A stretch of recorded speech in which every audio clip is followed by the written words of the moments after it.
ओम शांति। अॼु जा महावाक्य आहिनि आत्म ज्ञान परमात्म ज्ञान में अंतर।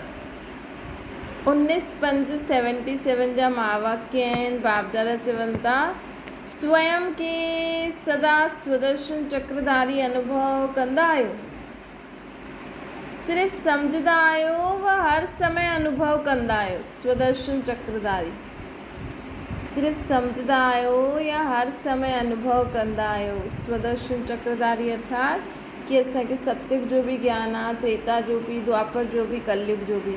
हिकु थींदो आहे सम्झणु, ॿियो थींदो आहे स्वरूप में लाइण अर्थात अनुभव करणु। हिन श्रेष्ठ जीवन जी व श्रेष्ठ नॉलेज जी श्रेष्ठता अनुभव करो। असांखे ज्ञान मिलण वारी जेकी जीवन मिली आहे, श्रेष्ठ जीवन जी व श्रेष्ठ नॉलेज जी श्रेष्ठता खे अर्थात एतिरो ऊचाई, जेको ऊचो ज्ञान आहे, ऊची जीवन आहे, हुनखे अनुभव करो। हर ॻाल्हि जेसे अनुभव में न लाईंदी आहे न, त पोइ आत्मा ज्ञान परमात्मा ज्ञान में बि कोई अंतर न थींदो। आत्मायूं आहिनि, आत्मा आहियां, आत्मा ज्ञान ॿुधाइण ऐं सम्झाइण वारी न, लेकिन अनुभव करायो उन्हनि खे। असांखे छा कराइणो आहे? हर हिक खे अनुभव कराइणो आहे। हा, सिर्फ़ु ज्ञान, कल्ह बाबा चई रहम दिल ठही करे ज्ञान ॾियो। अॼु बाबा चवनि था अनुभव ई थी करे ज्ञान ॾियो। परमात्म ज्ञान हर ॻाल्हि जो अनुभव कराईंदे उहे चढ़ती कला जी और वठी हलंदी आहे। पंहिंजे पाण सां पुछो कि ज्ञान जी हर ॻाल्हि अनुभव में लाई आहे? सम्झण वारा आहियो, ॿुधण वारा आहियो या अनुभवी मूर्त आहियो? चेक करो, असां सम्झो आहे, ॿुधंदा आहियूं या अनुभव कयो आहे। जीवन में अनेक प्रकार जो अनुभव आत्मा खे नॉलेजफुल पावरफुल ठाहींदो। जीवन में अनेक प्रकार जा अनुभव आत्मा खे नॉलेजफुल ऐं पावरफुल ठाहींदो आहे। त अगरि असांखे अनुभव आहे, अनुभवी आत्मा न समझदार बि हूंदो, शक्तिशाली बि हूंदो। कंहिं बि ज्ञान जी पॉइंट में पावरफुल न आहियो त अवश्य उहे सभु पॉइंट्स जा अनुभवी मूर्त न ठहिया आहियूं असां। कंहिं बि ज्ञान जी पॉइंट में अगरि असां पावरफुल न आहियूं, अगरि असांखे उन पॉइंट में मतिलबु शक्तिशाली स्थिति सां अगरि उहो पॉइंट असां यूज़ नथा करे सघूं, त मतिलबु असां उन ॻाल्हि जो अनुभवी मूर्त न आहियूं। जी सम्झो आत्मा जो ई ज्ञान आहे, है न? आत्मा जे ज्ञान में ई अगरि असां पावरफुल न आहियूं, मतिलबु हुन जो पूरो ज्ञान असां में न आहे, असां अञा ताईं अनुभव ई न कयो आहे मां आत्मा हिन शरीर खां न्यारी आहियां, ये शरीर 5 तत्वनि जो ठहियलु आहे, मां आत्मा हिन सां ॾिसां थी, ॿुधां थी, कमु थी करां। जॾहिं मां आत्मा जो ई शरीर ख़राबु थी वेंदो त मूंखे नयो शरीर वठिणो पवंदो आहे। मां अहिड़ा अलाए घणा शरीर वठी करे आई आहियां। त इहा हर हिकु ॻाल्हि खे अनुभव करो। जेसिताईं असां अनुभवी मूर्त न ठहींदासीं न, तेसिताईं असां हिन ॻाल्हि खे शक्तिशाली रूप में कंहिंखे ॿुधाए न सघंदासीं। सम्झणु सम्झाइण वारा व वर्णन मूर्त ठहिण वारा आहियो, लेकिन मनन मूर्त न ठहिया आहियो अञा। मतिलबु सम्झो आहे, ॿियनि खे सम्झायूं था, वर्णन बि करूं था, लेकिन मनन नथा करे सघूं। जीअं ॿियनि खे सप्ताह कोर्स में विशेष 7 पॉइंट्स ॿुधाईंदा आहियो न, उहे 7 ई पॉइंट्स साम्हूं रखो ऐं चेक करो। आत्मा जे बारे में ॿुधाईंदा आहिनि न कि आत्मा ज्ञान स्वरूप, प्रेम स्वरूप, आनंद स्वरूप। त हिनखे चेक करो, सभु पॉइंट्स में अनुभवी मूर्त ठहिया आहियो ऐं के पॉइंट्स में सम्झण ताईं आहियो, के पॉइंट्स के सिर्फ़ु ॿुधियो ई आहे, के पॉइंट खे असां अनुभव कयो आहे। इहे बाप दादा रिज़ल्ट ॼाणणु चाहींदा आहिनि। बाप दादा खे ॾिसंदे उहे ॼाणंदा आहिनि कि अनुभवी मूर्त सर्व ॻाल्हियुनि में अञा ॿार ॾाढा घटि ठहिया आहिनि। छो जी अनुभवी आत्मा सदा कंहिं बि प्रकार जी दोखे सां दुख दुविधा सां परे रहंदी आहे। अनुभवी आत्मा कंहिं बि प्रकार जे दोखे सां दुख दुविधा सां दूर रहंदी आहे। अगरि असां अनुभवी आहियूं त असां सर्व प्रकार जे दोखे दुख ऐं दुविधा सां परे रहंदासीं। अनुभव ही फाउंडेशन आहे। अनुभव रूपी फाउंडेशन मजबूत आहे त कंहिं बि प्रकार जी स्वयं जे संस्कार अन्य जे संस्कार व माया जे नंढे वॾे विघ्ननि सां मजबूर थी वेंदा आहिनि। अगरि असां अनुभवी मूर्त फाउंडेशन मजबूत आहे त कंहिं बि प्रकार सां स्वयं जे संस्कार अन्य जे संस्कार या माया जे नंढे वॾे विघ्ननि सां मजबूर थी वेंदो आहे। त अगरि असां मजबूर थी वेंदा आहियूं त सिद्ध आहे अनुभव जो फाउंडेशन मजबूत न आहे। अगरि असां कंहिंजे बि स्वभाव संस्कार या पंहिंजे ई स्वभाव संस्कार या विघ्ननि में थकी वेंदा आहियूं, हारजी वेंदा आहियूं, पार न करे पाईंदा आहियूं त सम्झो असां अञा ताईं छा न ठहिया आहियूं, असांजो अनुभवनि जो फाउंडेशन मजबूत न ठहियो आहे। अनुभवी मूर्त सदा स्वयं खे संपन्न समझदे हुए मजबूरी खे मजबूरी न समझदा, जीवन जे लाइ मजबूती जो आधार समझदा। अनुभवी मूर्त सदा स्वयं के संपन्न समझदे हुए मजबूरी खे मजबूरी न समझदा, जीवन जे लाइ मजबूती जो आधार समझदा। मजबूरी जी स्थिति अप्राप्ति जी निशानी आहे। भई ये मुंहिंजी मजबूरी आहे, हिन करे मूंखे हिते रहणो थो पए, हीअं करिणो थो पए, पर असांजी मजबूरी त कुझु आहे ई न, है ना। मजबूरी थोड़ी आहे, ये त जीवन में मजबूती जो आधार आहे। कॾहिं बि कोई बि अगरि तव्हांखे लॻे थो न कि मां मजबूरी सां करां थी, मूंखे करिणो नथो पए, त तुरंत चेक थी वञ, चेक करो उन ॻाल्हि खे। छो जी बाबा चवनि था अनुभवी आत्मा कॾहिं बि मजबूर न थींदी आहे, वो जीवन में हर ॻाल्हि खे मजबूती जो आधार ठाहींदी आहे। जीवन में हर ॻाल्हि खे मजबूती जो आधार ठाहींदी आहे। मजबूरी जी स्थिति अप्राप्ति जी निशानी आहे। अनुभवी मूर्त सर्व प्राप्ति स्वरूप आहे। हिन प्रकार दुख जी लहर व दोखो खाई वठंदा आहिनि, उन जो बि कारण माया चईंदा आहिनि। इन प्रकार दुख जी लहर व दोखो खाई वठंदा आहिनि त उन जो बि कारण चईंदा आहिनि माया खे ॿुधाईंदा आहिनि। लेकिन माया त अनेक रूपनि जे अनुभवी न ठहिया आहियो अञा ताईं। त बाबा पुछनि था ॿार कॾहिं बि कोई ॻाल्हि थिए माया अची वई, माया खे दोषी ठाहिनि, त माया जे अनेक रूपनि सां अनुभवी न आहियो। अनुभवी जो आहे वो माया खे बेसमझ ॿार जी तरह समझदी आहे। जेकी अनुभवी मूर्त हूंदी आहे न आत्मा, वो कंहिं बि रीति से माया अचे उन्हनि खे लॻंदो ई त बेसमझ ॿार आहे। जीअं बेसमझ ॿार कोई बि कमु कंदो आहे त सम्झबो आहे न कि हीअ बेसमझ आहे, ॿारनि जो कमु ई ईअं थींदो आहे। इन प्रकार अनुभवी अर्थात बुजुर्ग जे अॻियां नंढे ॿार खेल कंदा आहिनि। मतिलबु अगरि कोई अनुभवी मूर्त आहे त इहे हीअं ई थी वियो जीअं त अनुभवी मूर्त जे साम्हूं कोई माण्हू विघ्न परेशानी विझे थो त इहे ईअं ई सम्झो कि जीअं बुजुर्ग जे अॻियां नंढा ॿार खेल कंदा आहिनि।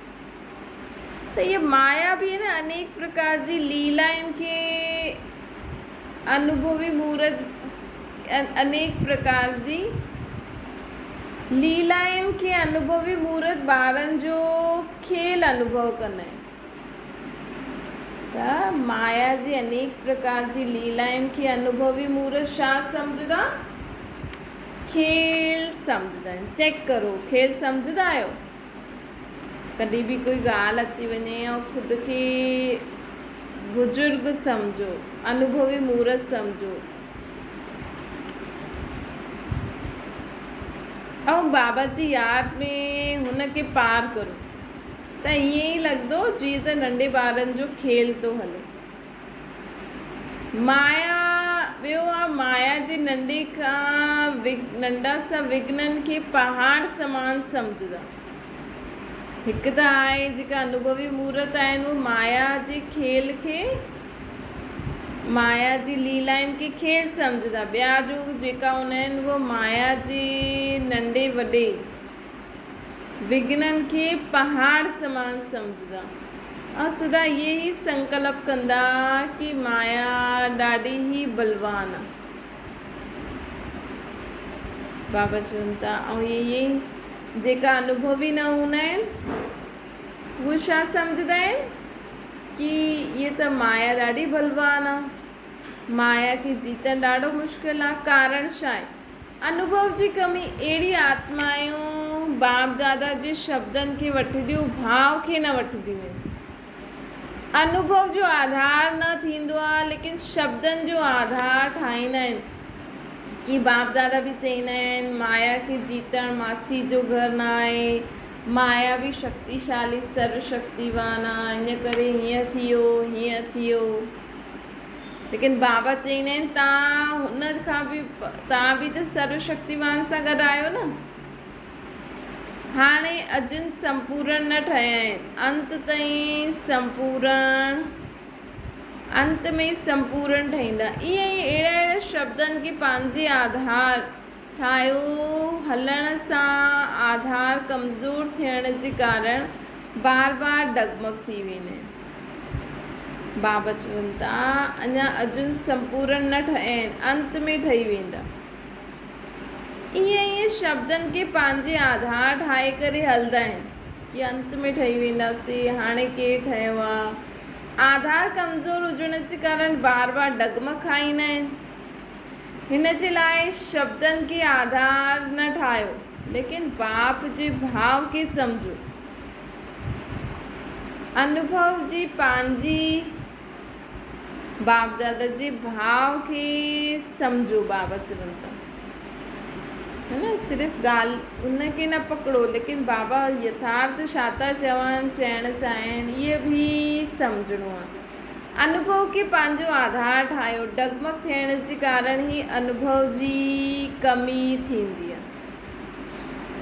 कहलाईंदा आहिनि मास्टर सर्वशक्तिवान, विजयी रतन, स्वदर्शन चक्रधारी, शिव शक्ति पांडव सेना। और बाबा चवनि था शिव शक्ति पांडव सेना समझना। ये सभु ॻाल्हियूं ख़ुदि चईंदा आहिनि कि असां त इहे आहियूं, समान वठंदा आहिनि महादानी, विश्व कल्याणकारी। जॾहिं स्वयं जे कल्याण जी कोई ॻाल्हि ईंदी आहे न, माया जी ठहिण जी कोई ॻाल्हि ईंदी आहे त छा कंदा आहिनि?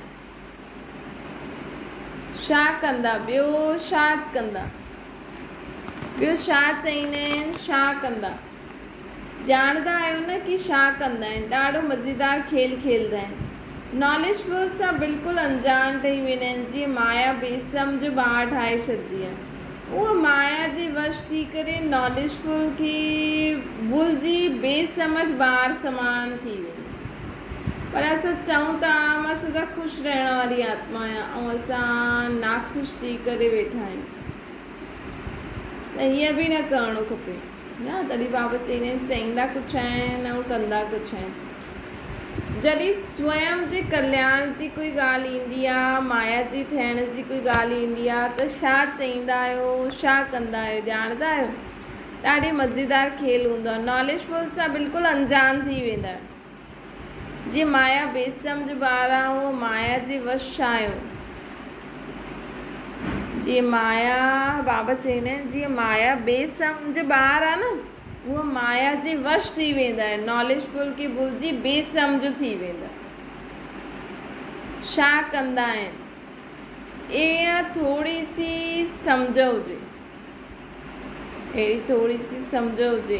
बाबा चवनि था कि हाणे समझदार थियो, माया वांगुरु बेसम्झ न थियो। अहिड़ा थोरा ई सम्झ आहिनि। इहे पहिरियों मालूम हूंदो आहे त त्याग न कंदा, ब्राह्मण न ठहींदा। जेसिताईं हिन जो त्याग न कंदा तेसिताईं ब्राह्मण न ठहींदा। एतिरो सामनो करिणो पए, सहन करिणो पए कि कुझु बि थी वञे, लेकिन असां बाबा जी श्रीमत खे न छॾंदासीं।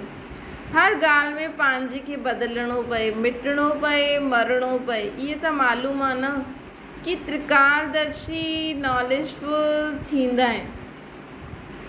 ये त मालूम ई आहे कि त्रिकालदर्शी त नॉलेजफुल ठहींदा न। त बाबा चईंदा आहिनि नॉलेजफुल हूंदे हुए ये बहानो बेसम्झ बचपन जी ॻाल्हियूं आहिनि कि मरणो त पवंदो, हीअं करिणो पवंदो, सहन करिणो पवंदो। लेकिन संगठन में त सभु कुझु करिणो ई पवंदो आहे न। त बाबा चईंदा आहिनि कि त्रिकालदर्शी नॉलेजफुल हूंदे हुए ये बहानो बेसम्झी बचपन न थियो। लेकिन ये सभु छो थींदो आहे? छोकी बाप खे सदा साथ जो अनुभव न आहे। बाप जे साथ जो अनुभव न आहे। सदा बाप जे साथ जा अनुभवी अहिड़ो कमज़ोर संकल्प बि न कंदो कि हाणे छा थींदो, कीअं थींदो, हिन हीअं छो कयईं। आप वटि नशे जा संकल्प पहिरियों वारो यादगार बि अञा ताईं ॻायल आहे। कहिड़ो? अखोणी सेना जे साम्हूं हुया वॾा वॾा महावीर, साम्हूं हूंदे बि पांडवनि खे छा नशो हुयो? त चइण जो मतिलबु आहे कि दुनिया में त कुझु बि थींदो रहे, लेकिन असांखे सदा नशो रहे कि मां आत्मा आहियां, बाबा जी संतान आहियां। है न? बाबा चवनि था इहे नशो रहणो खपे। त हाणे असांखे छा करिणो आहे? बाप जे साथ जो अनुभव करिणो। अखोणी सेना अर्थात माया जे अनेक भिन्न भिन्न स्वरूप बि बाप सां गॾु अखोणी न, लेकिन हिकु क्षण में भस्मीभूत करे ॾींदा आहिनि। माया एॾी चतुर आहे कि असांखे हाणे बाबा खां ई अलॻि करे ॾींदी आहे। तॾहिं असांखे बाबा चईंदा आहिनि न, जेको असां लक्ष्य रखियो आहे भई असांखे बाबा जो थी करे रहणो ई आहे, त ॾिसो संबंधनि सां कीअं हलिणो आहे, ॿारनि सां कीअं हलिणो आहे। बाबा कुझु मना थोरी था करनि, लेकिन असांखे सभु इहे सम्झ हुजणी खपे। तॾहिं असां माया जे अलॻि अलॻि भिन्न भिन्न रूपनि खे सम्झी सघंदासीं, बाप जे साथ खे अनुभव करे सघंदासीं, ऐं हिकु बार में ई माया खे भस्मीभूत करे छॾंदासीं। न त उहो असांखे भस्मीभूत करे छॾंदी। जीअं शास्त्रनि में इहा कहानी आहे न, त हाणे इहे नशो सदा रहे कि मूंसां गॾु बाबा आहे। महावीर खे बाबा चवंदा आहिनि कि महावीर खे महावीर न सम्झो, लेकिन अगरि हीअं असां माया जे वश थी वेंदासीं त असां छा थी वेंदासीं? जीअं मुर्दा जा मुर्दा। त असांखे परमात्मा खे यादि करे धोखे सां बचिणो आहे, माया सां बचिणो आहे। हुन जे लाइ यथार्थ परखो कहिड़ी ॻाल्हि कीअं आहे, छा आहे।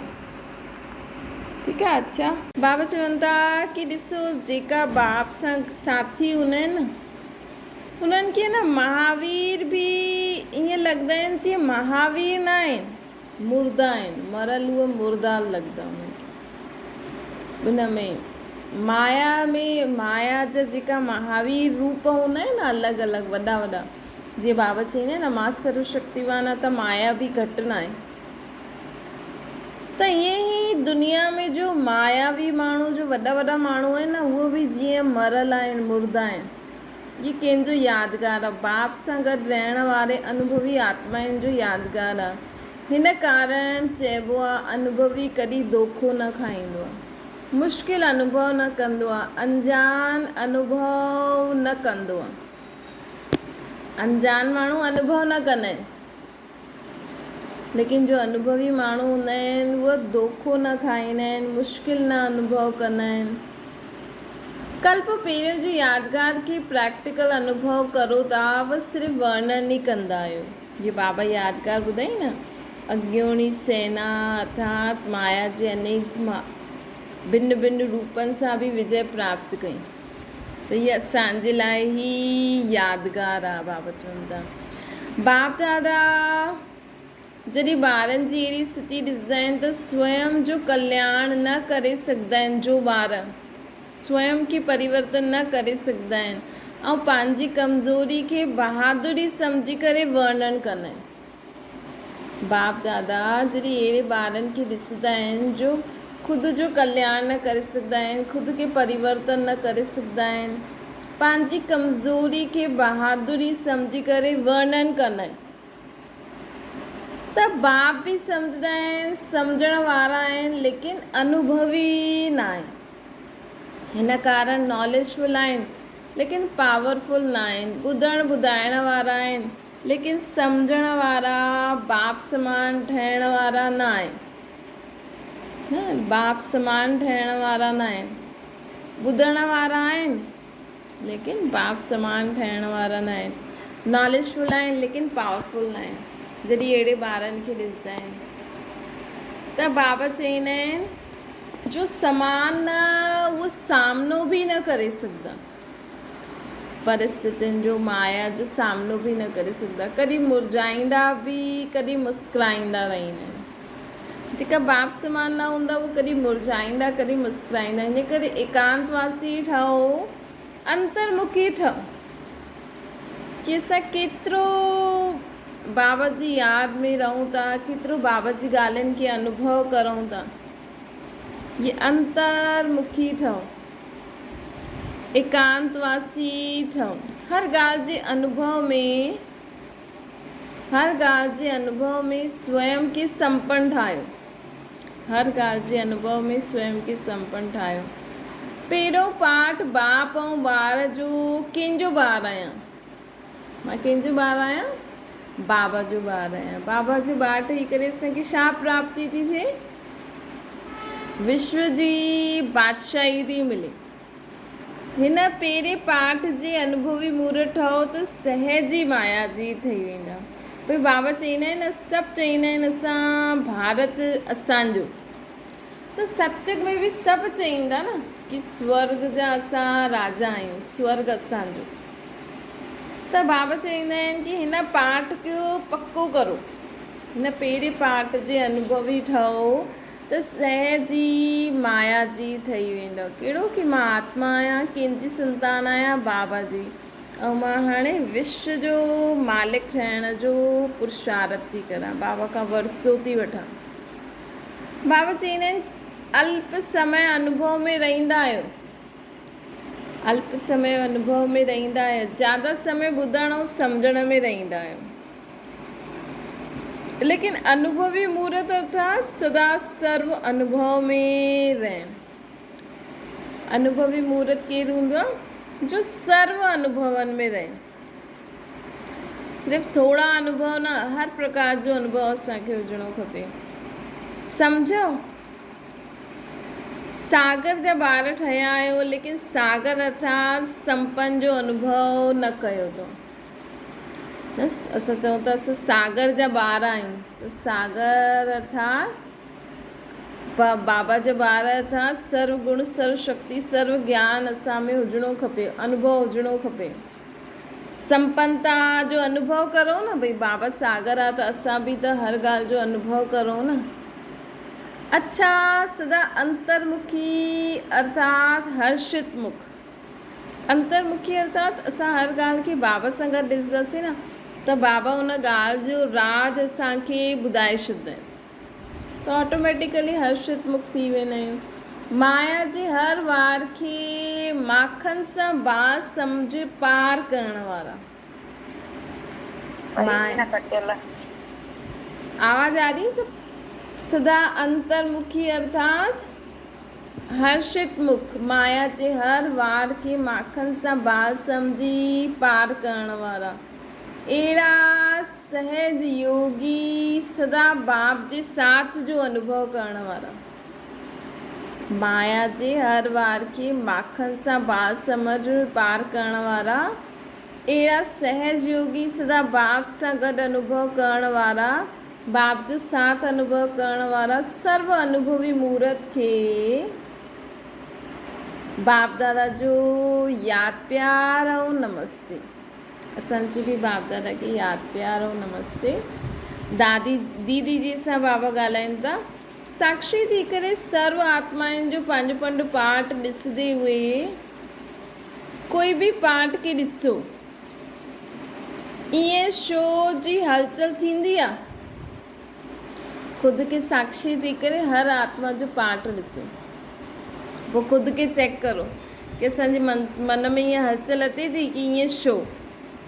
महारथी ऐं घोड़े सवार ॿिन्हिनि जो विशेष अंतर ई इहो ई आहे। महारथी जेको हूंदो न उहो बाबा सां गॾु हर ॻाल्हि ॾिसंदो ऐं हुन में वाह वाह कंदो, ऐं घोड़े सवार जो हूंदो हुन जे मन में हलचल ईंदी, ईअं छो थो करे, ईअं करे, ईअं करे। घोड़े सवार जी निशानी छा हूंदी? Question mark. ऐं महारथी जी निशानी हूंदी फुल स्टॉप। जीअं कोई बि सेना थींदी आहे त हुन में फर्स्ट नंबर आहे ऐं सेकेंड नंबर आहे, हुन जी निशानी छा हूंदी आहे? सेना में फर्स्ट ऐं सेकेंड नंबर वारनि जी निशानी कंहिंसां पहचानंदा आहियूं? मेडल सां, जंहिंसां मालूम पइजी वेंदो आहे कि फर्स्ट आहे या सेकेंड आहे।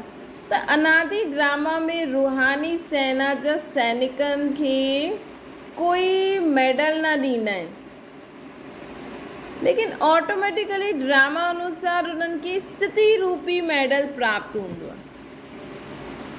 त असांजो आत्माऊं जो हर हिक जो पार्ट साक्षी थी करे ॾिसूं था, हर हिक जी पार्ट ॾिसते हुए असांखे हलचल न थींदी आहे, त हुन अनुसार असांखे ड्रामा अनुसार असांखे स्थिति रूपी मेडल प्राप्त थी वेंदो आहे। कोई मेडल ईअं बाबा ॾींदा न आहिनि न, उहो त बैच लॻाईंदा आहिनि। बाक़ी ड्रामा अनुसार स्थिति रूपी मेडल असांखे प्राप्त थी वेंदो आहे। कोई मेडल लॻंदो न आहे, स्वतः ई लॻल हूंदो आहे। त ॿुधायो न कि महावीर जो मेडल हूंदो फुल स्टॉप। अगरि असां हर ॻाल्हि में फुल स्टॉप लॻाए हलूं था, जेको थियो हुन में कल्याण सम्झी करे हलूं था, त सम्झो असांखे कहिड़ो मेडल प्राप्त आहे? फुल स्टॉप जो। ऐं सेकेंड नंबर अर्थात घोड़े सवार जी निशानी छा आहे? कॾहिं स्टॉप कॾहिं क्वेश्चन। विशेष निशानी क्वेश्चन मार्क जी हूंदी। इन सां ई सम्झणो खपे कि कंहिं स्टेज वारी आत्मा आहे, इहा निशानी ई मेडल आहे। स्पष्ट ॾेखारे में ॾींदो आहे न, दिन प्रतिदिन हर हिकु आत्मा पंहिंजो स्वयं ई साक्षात्कार कराईंदी रहंदी। बाबा चईंदा न अंत में त सभिनि खे पतो लॻी वेंदो केरु छा छा ठाहींदो। हाणे बि दिन प्रतिदिन असांखे आत्माउनि जो साक्षात्कार थींदो वेंदो, न चाहींदे हुए बि हर हिक जी स्टेज प्रमाण स्थिति ॾेखारे में ॾींदी, न चाहींदे हुए बि हर हिक जी स्टेज प्रमाण हुन जी स्थिति ॾेखारे में ॾींदी। सर्कमस्टेंसिस अहिड़ा ईंदा, समस्याएं अहिड़ी उन्हनि जे साम्हूं ईंदियूं जो न चाहींदे हुए बि स्वयं खे छिपाए न सघंदियूं। ऑटोमेटिकली हर हिक जी स्थिति साम्हूं अची वेंदी है न। छो जो हाणे जीअं समय समीप अचे थो, त समीप समय जे कारण माला स्वयं ई पंहिंजो साक्षात्कार कराईंदी आहे। बाबा चईंदा न मां पंहिंजी माला ठाहिणु आयो आहियां, त हाणे समय अनुसार माला स्वयं ई पंहिंजो साक्षात्कार कराईंदी। स्थिति पंहिंजो नंबर ऑटोमेटिकली प्रसिद्ध कंदी रहंदी आहे। असांजी स्थिति ऑटोमेटिकली असांखे प्रसिद्ध करे छॾंदी। इहो अनुभव थींदो आहे न, कंहिंखे अॻियां वधिणो आहे त हुनखे चांस ई ईअं मिली वेंदो, भले कोई हुनखे अॻियां वधणु ॾे न ॾे, भले उहो चाहे न चाहे, लेकिन हुनजी स्थिति अनुसार ऑटोमेटिकली हुनखे चांस मिली ई वेंदो आहे। के पुठियां जो नंबर त ऑटोमेटिकली समस्या व ॻाल्हियूं अहिड़ियूं साम्हूं ईंदियूं जे कारण स्वतः अॻियां वधण जी ठहिरती कला थी वेंदी। हाणे जीअं समय नज़दीक अचे थो न त जीअं आत्मा खे अॻियां अचिणो आहे उनजो ऑटोमेटिकली ईअं चांस मिली वेंदो उनखे। ऐं जीअं आत्मा खे पुठियां ठहिणो आहे, पुठियां थियणो आहे, ऑटोमेटिकली समस्या व ॻाल्हियूं अहिड़ियूं ईंदियूं साम्हूं जे कारण स्वतः अॻियां वधण जी ठहिरती कला थी वेंदी उनजी। केतिरो बि चाहे लेकिन अॻियां वधी न सघंदा, दीवार खे पार करण जी शक्ति न हूंदी। ये भी ड्रामा में नूंद आहे, है ना। ऐं हिन जो बि मूल कारण कि शुरू सां हर गुण हर शक्ति जो पॉइंट जो अनुभवी ठही करे न हलिया आहियूं न। हाणे त पहिरियों त चलो ठीकु आहे, ज्ञान ॾियनि था, सेवा हुई त सभिनि खे अॻियां कयूं, लेकिन हाणे बाबा चवनि था हाणे क्वालिटी वारी आत्माउनि जो नंबर प्रसिद्ध थींदो। उहा स्टेज उन्हनि जी स्थिति अनुसार उहा साम्हूं ईंदियूं, उहे सभु साम्हूं ईंदियूं। ऐं जंहिंखे अॻियां न वधिणो आहे उहो केतिरो बि कोशिशि करे लेकिन अॻियां वधी न सघंदा, दीवार खे पार करण जी शक्ति न हूंदी। छो जी हर गुण हर शक्ति जो अनुभव ई न आहे। ॾाढी थोरी आत्मायूं हूंदियूं जंहिंजो फाउंडेशन अनुभव आहे। असांखे पंहिंजे जीवन में न अॻियां वधण जो फाउंडेशन छा रखिणो आहे? अनुभव। अगरि अनुभव हूंदो अॻियां वधंदासीं न त असां कॾहिं बि रुकंदासीं न, कॾहिं बि असां ठहिरंदासीं न, कॾहिं बि असां हलचल में न ईंदासीं। त फाउंडेशन छा रखिणो आहे? ख़ुदि जो अनुभव। लेकिन मेजॉरिटी जो आधार संगठन खे ॾिसण व सिर्फ़ु सात्विक जीवन ते प्रभाव थियणु, हिकु सहारो सम्झी करे हलण व कंहिंजे साथ सां उल्लास उमंग सां हलणो पवंदो आहे। पर हिकु थींदो आहे कि असांखे आत्मा परमात्मा जो अनुभव थियो, हर गुण हर शक्ति जो अनुभव थियो, इन करे असां हलूं था। हिकु थींदो आहे कि हिक ॿिए जे कारण न, हिक ॿिए जे कारण हलूं था, हिकु सहारो सम्झी करे या पवित्र जीवन सां प्रभावित थींदा आहिनि, है ना। उमंग उल्लास हिकु ॿ खे ॾियारंदा आहिनि त हलंदा रहंदा आहिनि। नॉलेज सुठी उन जे सहारे हलंदा आहिनि। ईअं हलण वारनि जो अनुभव जो फाउंडेशन मज़बूत न हुजण जे कारण हलंदे हलंदे न उलझी वेंदा आहिनि। लेकिन नंबर त ठहिणो ई आहे त असांखे कीअं जीवन में हलणो आहे? ज्ञान में अनुभव जे आधार सां हलणो आहे, देखा देखी न हलणो आहे। कई अहिड़ा ईअं हाणे बि आहिनि जो योग सेखारींदा आहिनि लेकिन योग जो अनुभव ई न आहे। वर्णन कंदा आहिनि योग कंहिंखे चइबो आहे, योग सां प्राप्ति छा थींदी आहे, लेकिन योगी जीवन कंहिंखे चइबो आहे हुनजो अनुभव ॾाढो काल जो खपे। योगी जीवन कहिड़ी थींदी आहे हुनजो अनुभव ॾाढे काल जो खपे। ड्रामो चईंदा आहिनि लेकिन ड्रामे जे रहस्य खे ॼाणे ड्रामा जे आधार ते जीवन में अनुभव करणु ई ॾाढो घटि आहे। चइण में चईंदा आहियूं भई हीअ ड्रामो थियो, हिन में कल्याण आहे, लेकिन हुन ॻाल्हि खे अनुभव करो। ईअं ॾेखारे में ॾींदो आहे न, पोइ बि बाप चईंदा आहिनि अहिड़ी आत्माउनि खे बि साथ ॾींदे हुए मंज़िल ताईं त वठी हलणो आहे। बाप पंहिंजो वाइदो त निभाईंदा आहिनि लेकिन संगम युग जी प्राप्ति जो श्रेष्ठ भाग्य आहे उन सां ख़ाली थी वेंदा आहिनि। संगम युग में कहिड़ी सभिनि खां ऊची प्राप्ति आहे? असांखे अतींद्रिय सुख जी। त अगरि असां अनुभव न कयो आहे न ज्ञान गुण शक्तियुनि जो, योग जो, त बाबा सां जो असांखे अतींद्रिय सुख जी प्राप्ति मिलणी आहे न, उहो न मिली सघंदी आहे, उन सां ख़ाली थी वेंदासीं। सहयोग जी लिफ्ट सां हलंदा रहंदा लेकिन जो सॼे कल्प में न मिलणो आहे उहो हाणे मिले उन सां वंचित रहिजी वेंदा आहिनि। अहिड़नि खे ॾिसी करे बाबा खे रहम बि ईंदो आहे, तरस बि ईंदो आहे। सागर जा ॿार ठही करे तालाब में नहाइण जा अधिकारी ठही वेंदा आहिनि। मतिलबु उन्हनि जो बाबा सां कनेक्शन न जुड़ंदो आहे, ॿिया दीदी दादियुनि सां ई कनेक्शन जुड़ी वेंदो। पंहिंजी नंढी नंढी कमज़ोरियुनि जी ॻाल्हियुनि में केतिरो समय बिताइणु, पंहिंजी नंढी नंढी कमज़ोरियुनि में जी ॻाल्हियुनि में समय बिताइणु, इहो थियो तालाब में सनानु करणु। त ॾिसो भक्ति मार्ग में न माण्हू कीचड़ में बि सनानु कंदा आहिनि, चवंदा आहिनि हिते बि सनानु करो त इहे लही वेंदा। त बाबा चवनि था इहे तालाब हिननि सभिनि में सनानु करणु अर्थात सॼो ॾींहुं पंहिंजी कमज़ोरियुनि जी ॻाल्हियुनि में ई समय बिताइणु, इहो थियो तालाब में नहाइणु।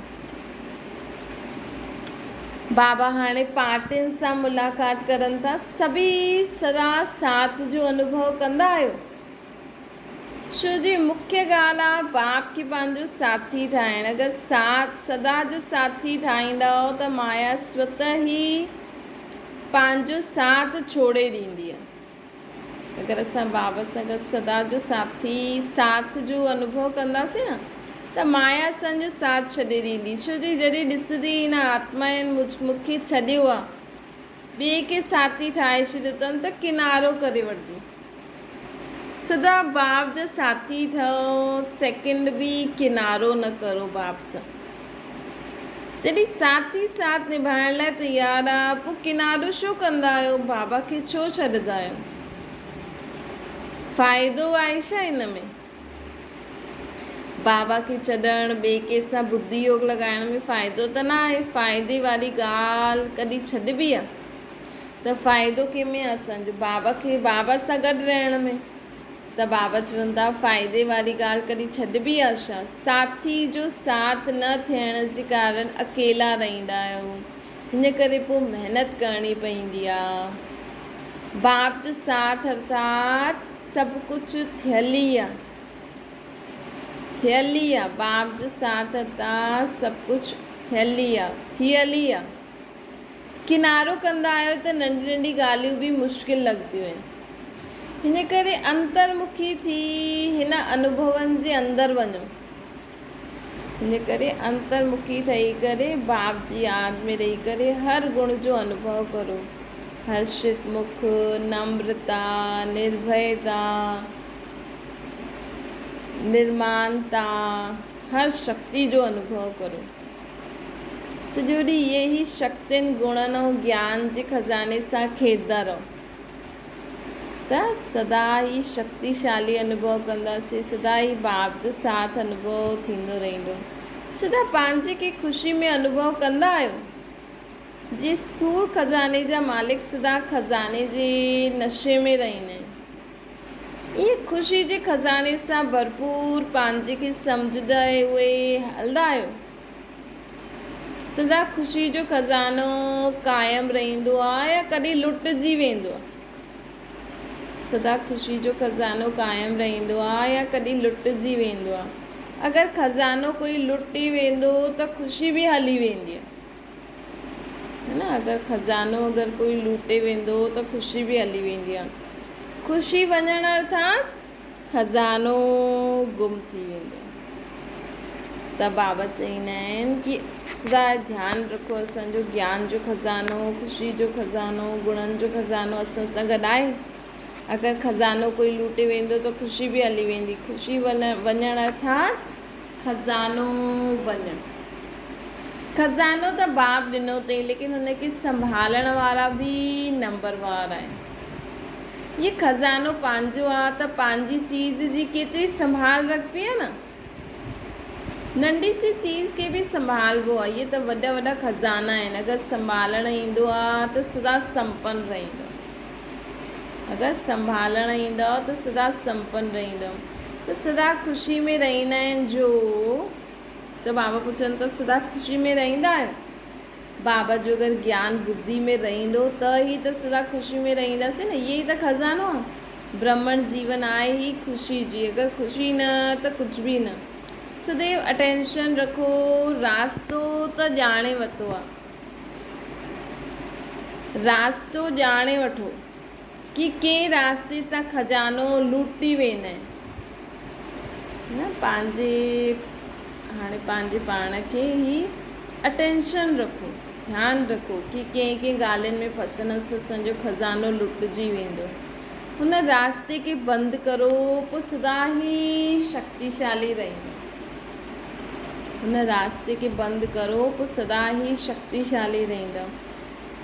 कहिड़ो रास्तो बंदि करिणो आहे? जंहिंसां असांजो खज़ानो लुटिजी वञे, हुन रास्ते खे बंदि करिणो आहे। बाबा चवनि था तॾहिं असां सदा शक्तिशाली अनुभव कंदासीं। खज़ाने खे संभालणु सिखो,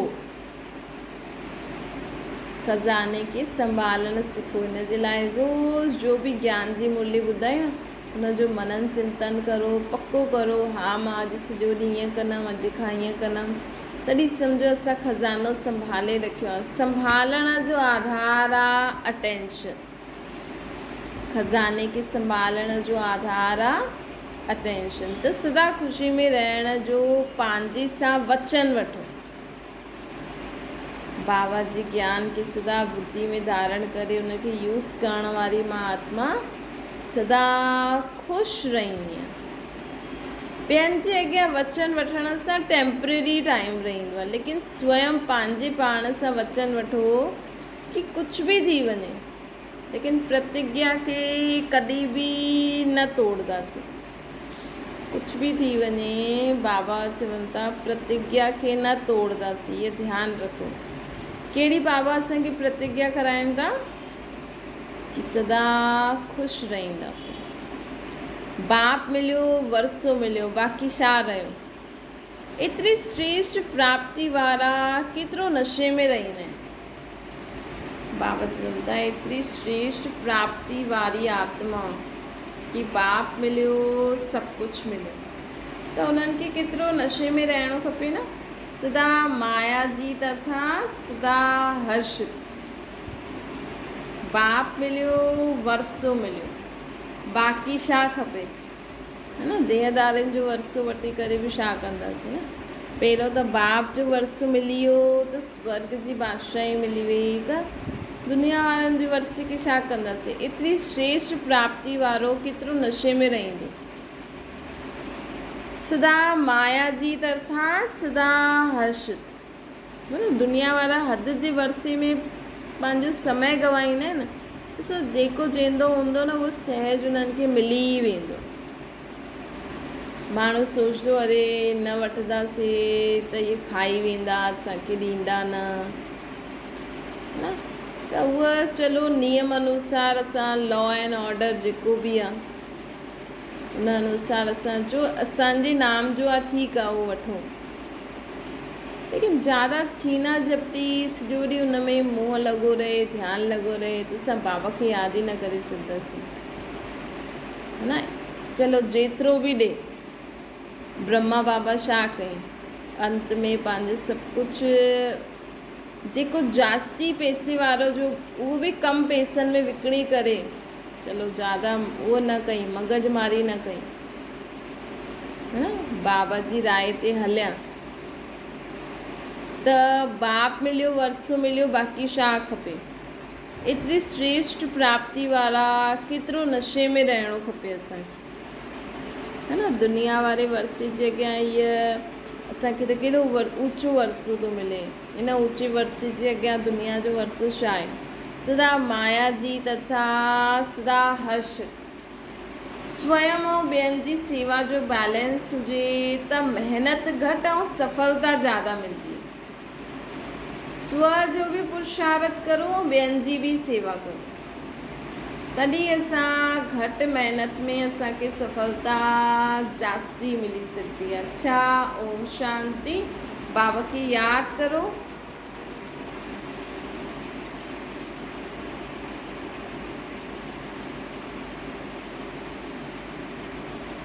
ओम शांति।